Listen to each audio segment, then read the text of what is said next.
Thank you, Chair. Mr Bowles, in October last year I asked about what the Department of Health has done about making doctors aware of tick-borne diseases other than Lyme diseases, Anaplasma, Mycoplasma and Rickettsia. I was referred to the Lyme disease page of the department's website, which does not answer the question. Again, I asked the question, as I believe two recent research papers, the result of ARC grants indicate that Australia ticks are carrying significant amounts of known pathogens. We might have to, I think, the expert is not here, but Professor Bagley might be able to help a little bit. I meant Dr. Lum's not here. Thank you, Senator. As I understand, the question relates to research from Peter Irwin, Professor Peter Irwin at Murdoch, with his work on ticks and their contents. Is that what you're referring to? Thank you. And what he has discovered, as you're aware, is a number of some novel bacteria that have not, therefore have not been discovered previously.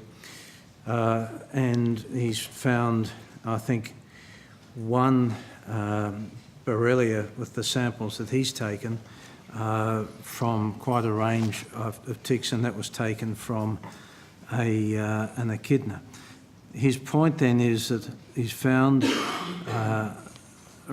these different bacteria, whether they cause disease or not, he can't tell, and certainly further research needs to be done in that area, and he's quite correct in that. Right. In October last year, I also asked about the Australian diagnostic guidelines for Lyme disease.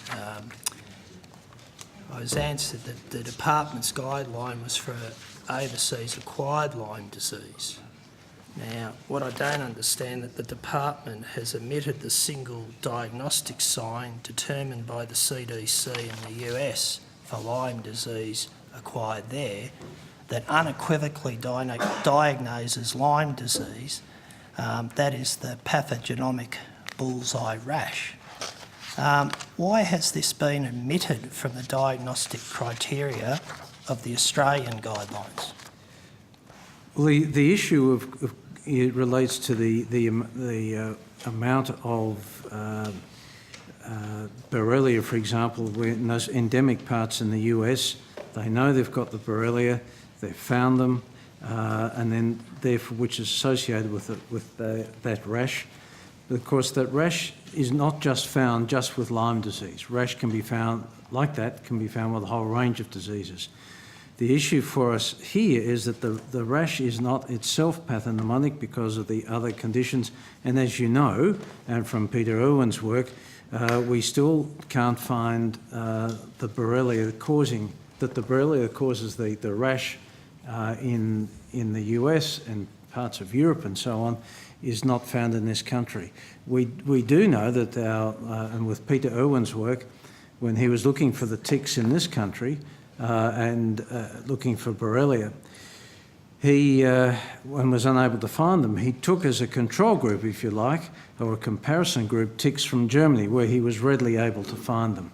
So there are a range of conditions that can cause that rash, and that's why in this country, in the absence of Borrelia, that we've been able to find, and recent research is just still backing that up, it's not pathognomonic.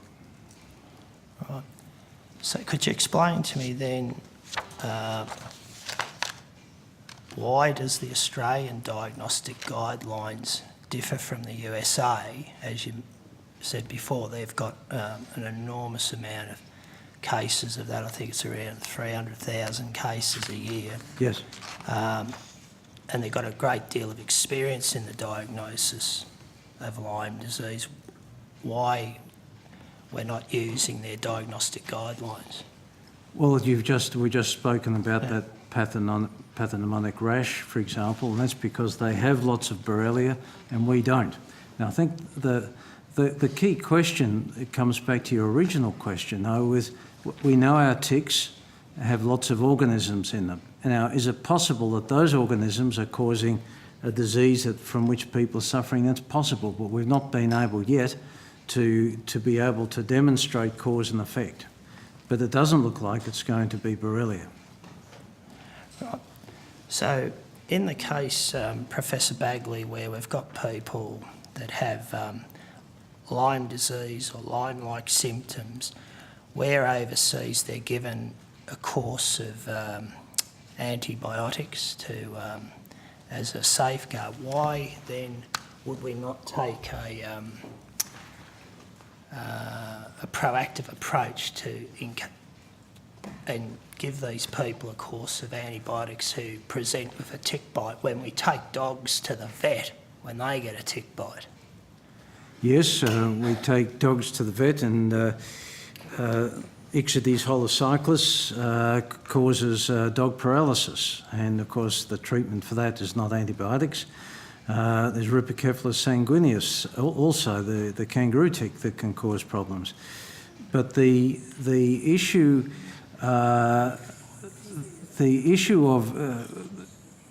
giving antibiotics for a short period of time, doctors are entitled, of course, to treat as they see fit.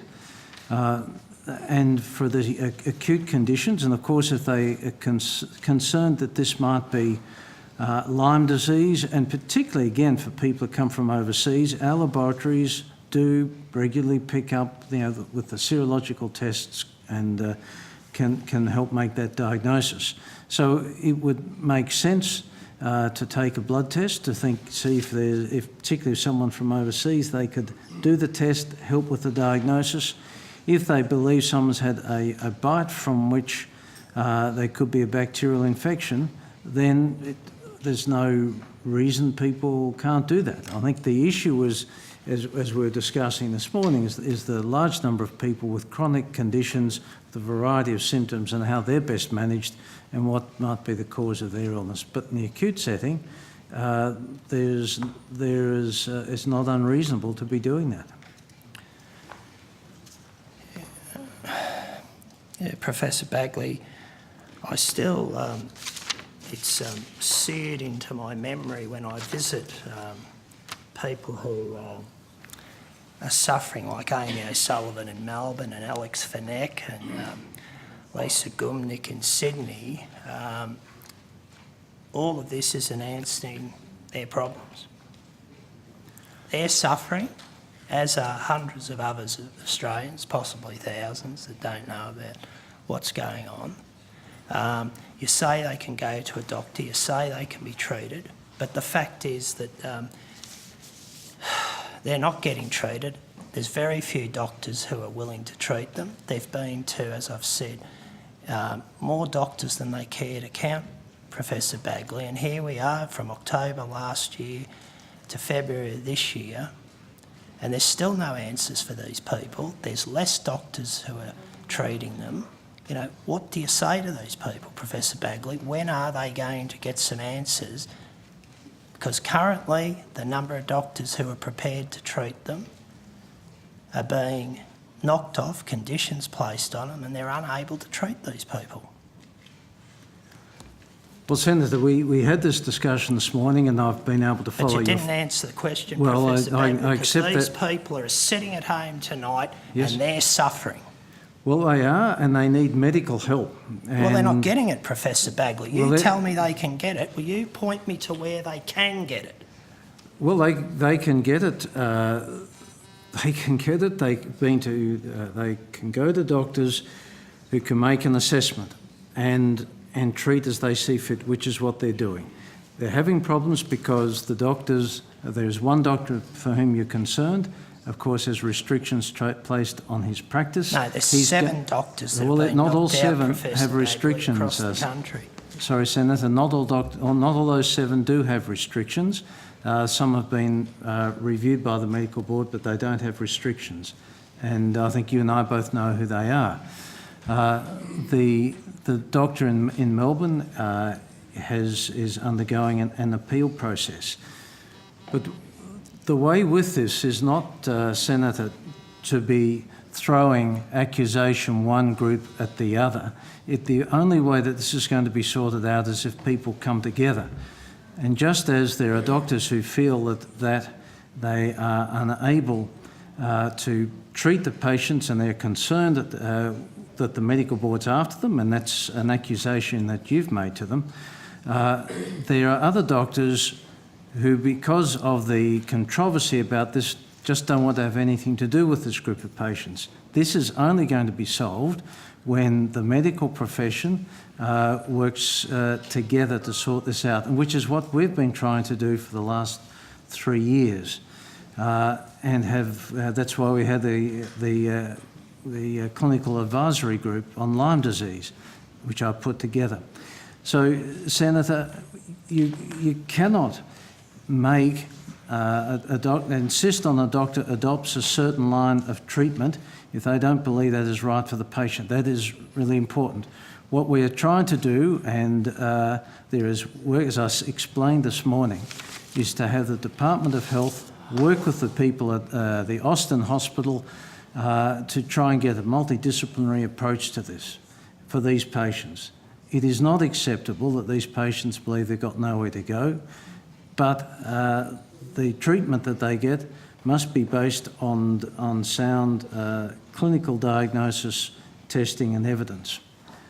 And that's the only way to take this forward, Senator. And it's with people working together, not throwing bricks at each other, that's going to make a difference. Senator Madigan, I'll have to go to other senators. We've got a bit of a line-up, so I'll go to Senator Rhiannon.